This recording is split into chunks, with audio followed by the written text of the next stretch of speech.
সুপ্রিয় দর্শক মন্ডলী, স্বাস্থ্যকর চ্যানেলের পক্ষ থেকে আপনাদেরকে স্বাগত জানাচ্ছি। আমি ডক্টর মাহমুদুল হাসান। দর্শক মন্ডলী, আশা করি আপনারা সবাই ভালো আছেন। তো দর্শক মন্ডলী, আমি ভিডিও শুরুতে আপনাদেরকে রিকোয়েস্ট করতে চাই যে আপনারা যারা চ্যানেলটি সাবস্ক্রাইব করেননি তারা চ্যানেলটি সাবস্ক্রাইব করবেন এবং ভিডিওটি যদি ভালো লাগে তাহলে লাইক, কমেন্ট এবং শেয়ার করে বাকিদেরকে দেখা সুযোগ করে দেবেন। দর্শক মন্ডলী, আজকে আমি আসলে যে টপিকটি নিয়ে আলোচনা করব, এটা থেকে বিশেষ করে আমার মা বোনেরা যারা গর্ভবতী আছেন তারা বিশেষ করে আশা করি উপকৃত হবেন ইনশাল্লাহ। দর্শক মন্ডলী, আমরা সবাই জানি যে আমরা কম বেশি সবাই রক্তশূন্যতায় ভুগে থাকি। বিশেষ করে মহিলারা এবং কর্মজীবী মহিলা যারা আছেন তাদের শরীরে বেশিরভাগই আয়রনের সমস্যা, আয়রনের ঘাটতি বা হিমোগ্লোবিনের ঘাটতি। কারণ আয়রন হলো হিমোগ্লোবিনের একটি উপাদান। এখান থেকে আমরা সবাই হিমোগ্লোবিনের ঘাটতি বা রক্তশূন্যতায় ভুগি। তো আমরা আসলে রক্তশূন্যতা বা আমাদের শরীরে রক্ত কতটুকু আছে এটা পরিমাপ করতে আমরা হিমোগ্লোবিনটাকে বুঝি।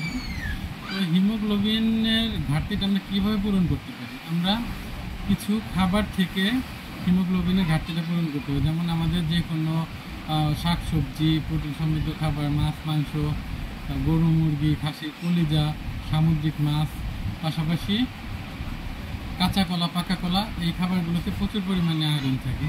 এই খাবারগুলোকে আমরা আয়রনের ঘাটতি পূরণ করে ফেলতে পারি। পাশাপাশি আমরা আয়রনের ক্যাপসুল খেতে পারি। তো আয়রনের ক্যাপসুল বা ট্যাবলেট থেকেও আমরা আয়রনের ঘাটতিটা পূরণ করতে পারি। এই ক্ষেত্রে আয়রনের ক্যাপসুল খাবার নিয়ম বা আয়রনের ক্যাপসুল খেলে আমাদের কী সমস্যা হতে পারে সেই বিষয়গুলো নিয়ে আজকে আলোচনা করব ইনশাআল্লাহ। দর্শক মণ্ডলী, শুরুতে আমি বলতে চাই যে আমরা যারা গর্ভবতী না এমন যারা মহিলা আছি, সেই ক্ষেত্রে আমরা প্রত্যেক সপ্তাহে একটা করে আয়রনের ক্যাপসুল খেতে পারি। এটা আমরা কখন খাবো?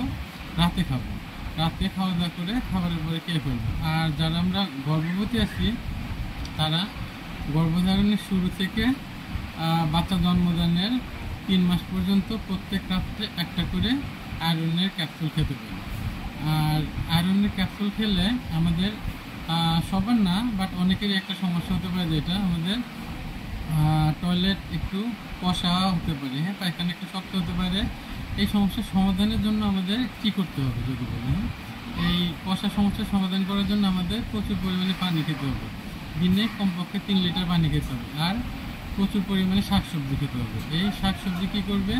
শাকসবজি আমাদের শরীরে আয়রনের যে আয়রনটাকে অ্যাবজর্ব করবে। আমাদের শরীরে যে আয়রনটা আমাদের সাপ্লিমেন্ট হিসেবে যাচ্ছে, এই আয়রনটা অ্যাবজর্ব করার জন্য শাকসবজি সাহায্য করবে। কাজেই আমরা যদি আয়রন ক্যাপসুল খাওয়ার সাথে সাথে প্রচুর পরিমাণে পানি এবং শাকসবজি খাই, আমাদের কোষ্ঠকাঠিন্যের সমস্যাটা হবে না আশা করি ইনশাল্লাহ।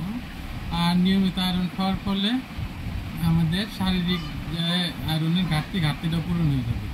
আয়রনের ঘাটতি হলে আমাদের বিভিন্ন রকম সমস্যা হতে পারে, যেমন মাথা ঘোরা, ক্ষুধামন্দা, বমি ভাব, কাজে অনীহা, এরকম বিভিন্ন সমস্যা আমরা আক্রান্ত হতে পারি। কাজেই আমরা যারা রক্তশূন্যতায় ভুগতেছি বা আমরা যারা গর্ভবতী আছি তারা নিয়ম অনুযায়ী নিয়মিত আয়রনের ট্যাবলেট খাবো এবং আমাদের সমস্যাগুলো থেকে মুক্তি পাবো ইনশাআল্লাহ। দর্শক মণ্ডলী, আমি আবার অনুরোধ করছি, যারা চ্যানেলটি সাবস্ক্রাইব করেনি তারা চ্যানেলটি সাবস্ক্রাইব করবেন। ভালো থাকবেন। আসসালামু আলাইকুম ওয়া রাহমাতুল্লাহি ওয়া বারাকাতুহু।